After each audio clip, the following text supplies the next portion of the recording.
So the purpose of this really is you're almost at the finishing post. Your final exams are due shortly. We know the pressure's on. So we thought amongst ourselves that we would kind of put together a little bit of a podcast and guidance maybe in terms of your Vivas, which is the bit that happens after you've submitted your final projects. All right. So it's really to act as a guide to help you maximize the Viva itself. In other words, it's your defense of your project. So we just want to make sure that your defense is the best defense that you can actually put together. Okay, so that's essentially where we are. We were chatting about it before we came on air. We were chatting about it. Yeah. And Catty has got some great guidance. I have nuggets for you. We have no idea what it is that she actually means. Yeah, or what she says. Thanks, over to me. Thanks, guys. You're welcome. Good to be here.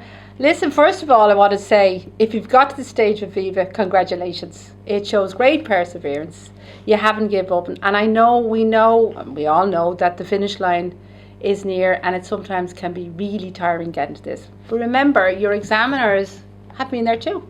So we would always know what you're going through. So I just wanted to mention about what it actually is. What is a Viva? Well, to be honest with you, it's called a Viva. Sorry, I just want to make sure it's not Viva Las Vegas.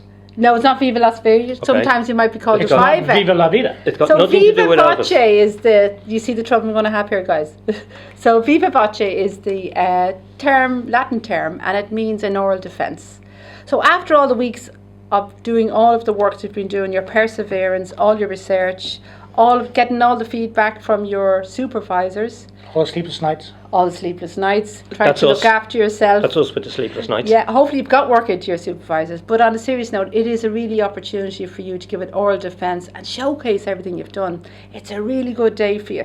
Okay, so by the time you get there, you should be relaxed, and it's about an oral defence.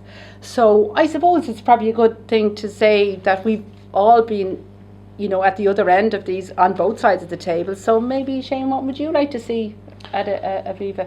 I suppose at Aviva, I want to. I'm going to be selfish now.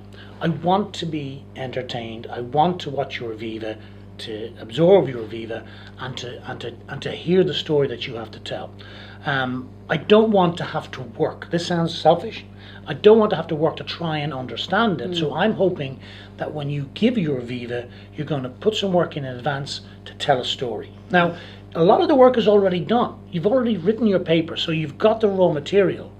And when you come to the Viva, as Cathy says, it's a defence. Yeah. You get to cherry pick to a certain extent, and you get to make your argument in person. And I'm hoping that you can make the argument in a concise way that captures my attention and makes it easy for me to go, you know what, that was a great presentation. Yeah. That was a great Viva. Yeah. That's what I'm looking for. I would agree. And it all comes down to the confidence that you display on the day. And as we've said before, where does that confidence come from? It comes from you, because you know what you're actually talking about. This is your work. Yeah. You've put the effort into this. So don't be scared about coming forward. Be passionate about it. It's okay to joke. It's okay to laugh.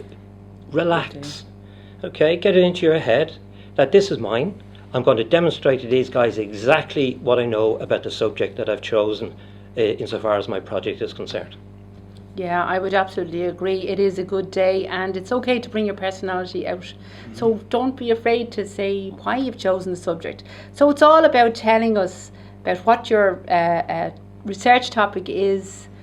Give us an overview of it, sell it to us, and then why you've done it. So it's the what, the why, and the how. That's really what it's about.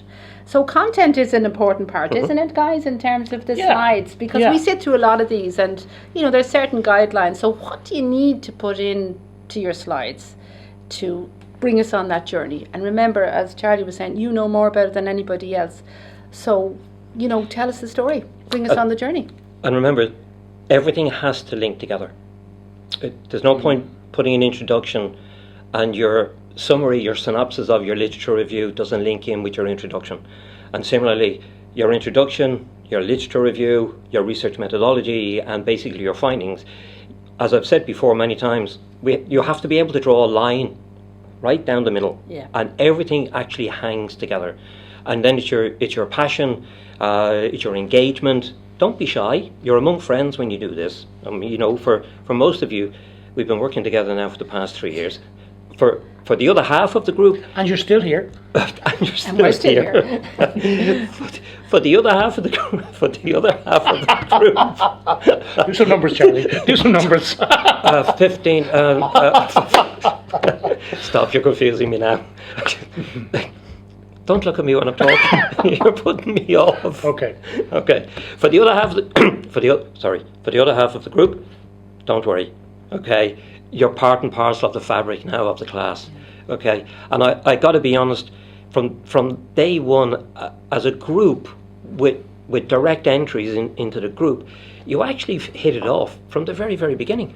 And we could see that cohesiveness that was actually there in the group. Now, there won't be any other members of the group in the class. The only people who will actually be there will be your supervisor and your second marker, and maybe one or two of the other lecturers as well. So, you know, don't panic. We know you. You know us. We know what you're about. I think it's fair. Look, I mean, just to make a comment on that, you are more than likely going to be a little nervous. Let's be honest. Yeah. But there's no point it's in good managing to be nervous, expectations and to say, look, you're going to be perfect and just be calm. Yeah, it's normal to feel a few butterflies. It's normal to be nervous.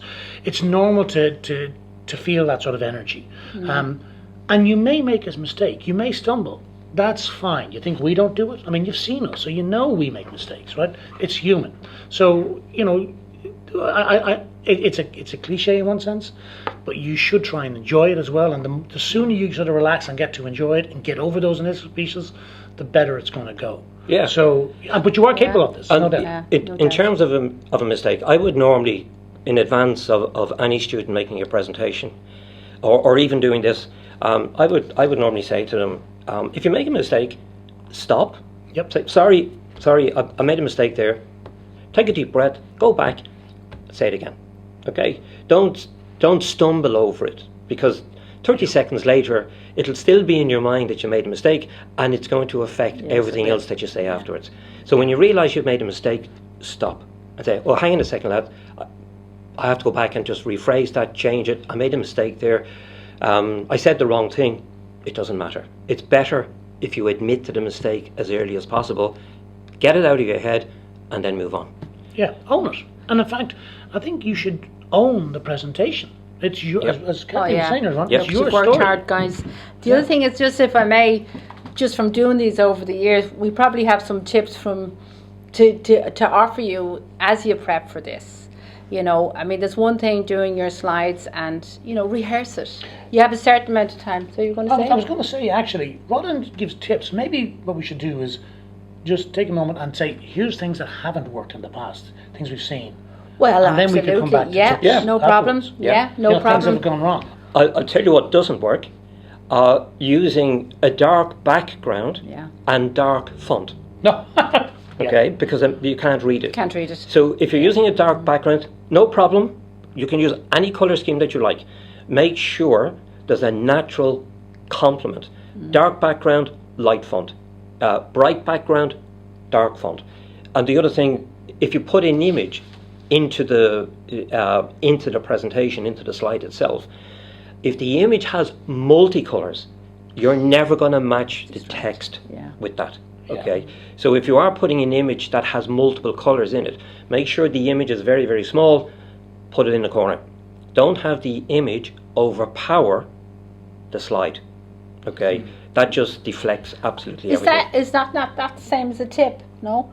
I think he's taken it and bent it. See, and bent it. Oh, I'm sorry. No, I'm kidding. But you know, what you say is very true. There's nothing more frustrating than you're trying to understand what you're trying to present to us. And I think what you were saying as well about the images, you know, make sure that the sometimes I see them where there's a picture that's beautiful, but it's totally out of context with the content. Yes. So relevant. So avoid having those irrelevant text and images together, because just confuse it. It may be a beautiful picture, sorry, Jerry, but if it's meaningless, you know, you've got a certain amount of time, make it work for you. That's the same for the projects and assignments as well. It could be, but I'm not going to credit it.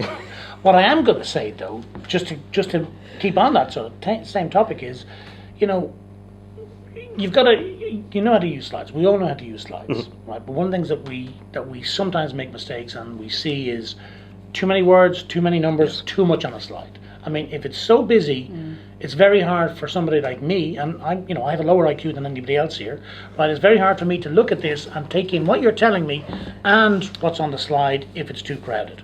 Keep it simple. Should we be on the ground floor if your IQ is that low, or the basement? The basement. Yeah, it's. We're in two-digit land here. There's a few things just that came up recently in Viva's that I was involved in that I'd like to share, and that we appreciate that sometimes English isn't your first language. It's not mine. And not yours either. I think you're from the south side, would it be right, Jesse? That's right, yeah. So, but on a serious note, like if you're asked a question and you don't understand what it is, there's no problem saying, I don't understand the question, please ask me again. And if you really don't know the answer to a question, say you don't know. Yeah. Don't start talking about other things that are not relevant, because you go down a rabbit hole and we say, what was the question again? So we much prefer you to say, or take a moment and step back and we see that. I see that sometimes. It's almost like, so it's a bit like a lack of confidence, and people rush in to fill the gap with more words and without taking a moment just to hold on. Yes, I own this, and then come back at it. So you can make mistakes. You can take a pause. Yeah, and just following on from what Shane is saying there, it's not a case where you have to fill in every little pause with a word. Don't make up words just for the sake of making up words. There are times when less is better. Yeah. Be clear about what you're going to say.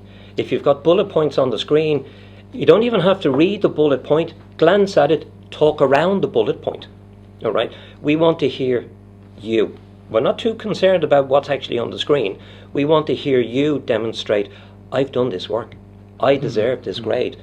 This is mine. Yeah. I had blood, sweat, tears, whatever way you want to say it. This is my work, and I'm going to show you exactly how much I know about what I've submitted as part of my project. I think that's really important. Just following from that, like if you have key points from each section that you want to have, and even if you're not asked a question, and if you're asked or a vague question, here's your chance. You know more about it than anybody else. If those key points are there, you're not going to forget. So look, I'm not a great believer in having a standard approach all the time, but I do think you have to put structure on your videos. Yeah. Right? And that structure is going to help you. Yeah. So there should be an introduction. There needs to be a middle part and an end part. You can tell the story in different ways. You don't have to show everything. You don't have to go through the entire project, but you do have to have a structure and keep to it and keep the pacing. Yeah, keep it interesting. Yeah. I think that's the main thing. But we're not here to catch you out. No. We want you to do well. We've worked with you, so we want you to do well. So don't feel that's what we're here for. We just want you to defend your work and showcase it. Be energized, enjoy it. It's the only time you're going to get to talk about your work without being interrupted. Yeah, sorry. See? It is though. I actually have a problem with the word defend, right? I know that's what it is. I know, and I know it's what it is.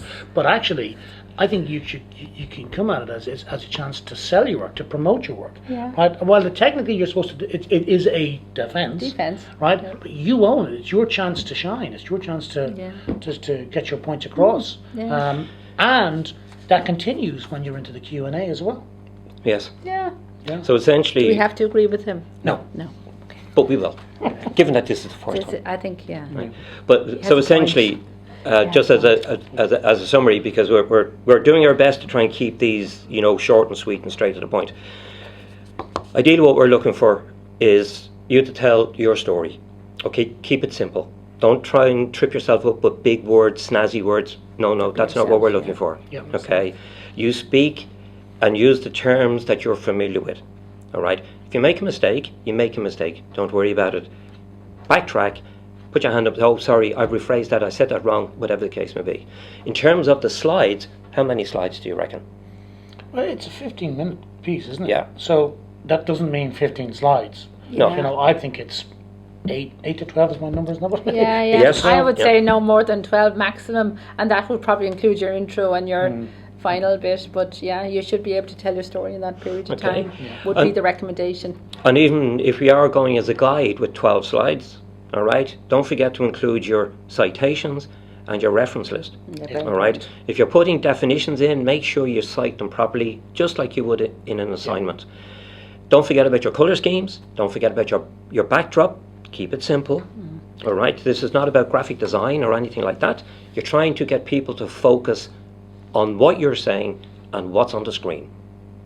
And the last thing is, you don't have to put every single thing into your presentation. This is your story. You tell a story using the elements from your project, from your work. Okay? In other words, take out the most important bits. Yeah, that's Okay. they're just That's a it. tool to Yeah. so that you can tell the story. Yeah. We already have the wonderful piece that you're submitting. We have all that detail. Yeah. So this is an overall story. Yeah. Can't wait, guys. Okay, and don't forget Alright. to subscribe. Oh, Subscribe. Yes, Subscribe, it's yeah. here somewhere. Well, it will be. Oh, there's our timer to tell us our 15 minutes of fame is up. I started. Oh no. The very best of luck.